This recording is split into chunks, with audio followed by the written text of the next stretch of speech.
Bismillahirrahmanirrahim. Assalamualaikum warahmatullahi wabarakatuh. Robbi sholli sadri wa yassir li amri wahlul 'uqdatam min lisani yafqahu qawli. Nama saya Ada Ipa, NIM 18621501114, kelas C, prodi PG PAUD, mata kuliah Profesi Keguruan, dosen pengampu Dr. Randari Jawati MSI. Alhamdulillah, ini saya akan mencoba memaparkan tentang pengembangan teori dan praktek pengurusan kelas, yaitu A. Pengertian kelas. 1. Pengertian pengelolaan kelas, yaitu Kamus Besar Bahasa Indonesia Pengelolaan Pengurusan.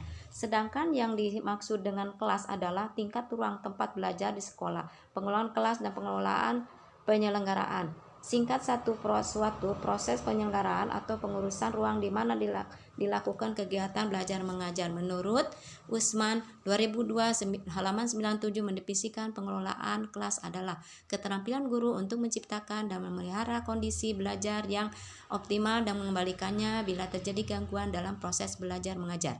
Sedangkan menurut Wina Sanjaya 2005 halaman 174 mendefinisikan pengelolaan kelas merupakan keterampilan guru menciptakan dan memelihara kondisi belajar yang optimal dan mengembalikannya manakala terjadi hal-hal yang dapat mengganggu suasana pembelajaran. Berdasarkan kaidah tersebut di atas dapat dikemukakan bahwa pengelolaan kelas merupakan suatu usaha penyiapan kondisi yang optimal agar proses atau kegiatan belajar mengajar dapat berlangsung secara lancar. Pengelolaan kelas merupakan masalah yang amat kompleks dan seorang guru menggunakan untuk menciptakan dan mempertahankan kondisi kelas sedemikian rupa sehingga anak didik dapat mencapai tujuan pembelajaran yang diterapkan secara efektif dan efisien. 2. Tujuan pengelolaan kelas. Menurut Hidayat Sutomo 2005 halaman 200 mengungkapkan bahwa tujuan pengelolaan kelas pada hakikatnya telah terkandung pada tujuan pendidikan dan secara umum tujuan pengelolaan kelas adalah penyelenggaraan fasilitas bagi bermacam-macam kegiatan belajar siswa sehingga subjek didik terhindar dari permasalahan mengganggu seperti siswa mengantuk, enggan mengerjakan tugas, terlambat masuk kelas, mengajukan pertanyaan aneh dan lain-lainnya. Dapat disimpulkan bahwa tujuan pengelolaan kelas adalah menyediakan, menciptakan, dan memelihara kondisi yang optimal di dalam kelas sehingga siswa dapat belajar dan bekerja dengan baik. Di samping itu, guru juga dapat membantu siswa dalam mencapai hasil belajar yang diinginkan. 3. Keterampilan pengelola kelas. Dalam praktek pengurusan kelas, seorang guru perlu menerapkan strategi dan teknik sesuai dengan situasi dan dihadapi. Hal ini membutuhkan kepekaan dan refleksi yang tinggi dan seorang guru. Selain itu, seorang guru juga perlu memperhatikan faktor-faktor lingkungan yang dapat mempengaruhi penguasaan kelas, seperti ukuran kelas, karakteristik siswa, dan lingkungan belajar. B. Pendidikan anak usia dini, yaitu satu hakikat anak usia dini, anak prasekolah atau yang dikenal juga dengan anak usia dini adalah anak yang baru dilahirkan sampai usia 6 tahun. Menurut Bretters dan Sman dalam Fatto Denwo 2003 halaman 19 berpendapat bahwa anak usia dini adalah anak yang belum berusia antara 3 sampai 6 tahun. Usia ini memperluas yang sangat menentukan dalam perbentukan karakter dan kepribadian anak. Menurut Yuliani Nurani Sujono 2009 halaman 7, pada masa kini anak mengalami pertumbuhan dan perkembangan yang pesat. Makanan yang bergizi, yang seimbang, serta stimulasi yang intensif sangat dibutuhkan untuk pertumbuhan dan perkembangan tersebut. Kajian tentang hakikat anak prasekolah ini adalah oleh Breckham dan Scopte Blenner serta Knobloch dalam Masito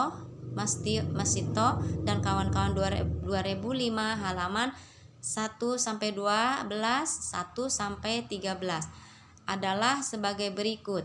A. Anak yang bersifat unik. B. Anak mengimplementasikan perilaku secara relatif spontan. C. Anak bersifat aktif dan energik. B. Anak itu eksploratif. Anak memiliki rasa ingin tahu yang kuat dan antusias terhadap banyak hal. 2. Anak usia dini. Usia dini prasekolah merupakan fase kehidupan manusia yang mempunyai keunikan dan dunia tersendiri. Fase tersebut diantaranya menurut Direktorat FAUD 2002 halaman 5, A. Masa 0-2 tahun, B. Masa 3-4 tahun, C. Masa 5-6 tahun. Menurut Yusuf 2000 halaman 162 sampai 177 mengumpulkan bahwa anak prasekolah adalah mereka yang berusia sekitar 26 tahun dengan fase perkembangan sebagai berikut. A. Perkembangan fisik. Perkembangan fisik merupakan dasar bagi kemajuan.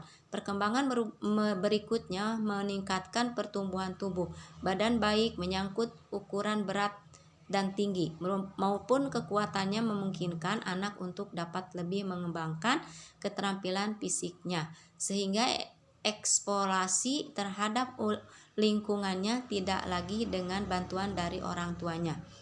B. Perkembangan intelektual. Menurut Yusuf 2000 halaman 167 perkembangan intelektual masa prasekolah ini adalah sebagai berikut. 1. Mampu berpikir dengan menggunakan symbolic motion. 2. Cara berpikir mereka bersifat memusat, planning, berpikirnya masih dibatasi oleh persepsinya dan hanya berfokus kepada suatu atribut atau dimensi terhadap satu objek dalam waktu yang sama. 3. Anak sudah mulai mengerti dasar-dasar mengelompokkan sesuatu. Kesimpulannya, pengelolaan kelas pada anak usia dini dapat dilihat dari usia pendidikan dalam penciptaan dan pemeliharaan kondisi belajar dan menunjukkan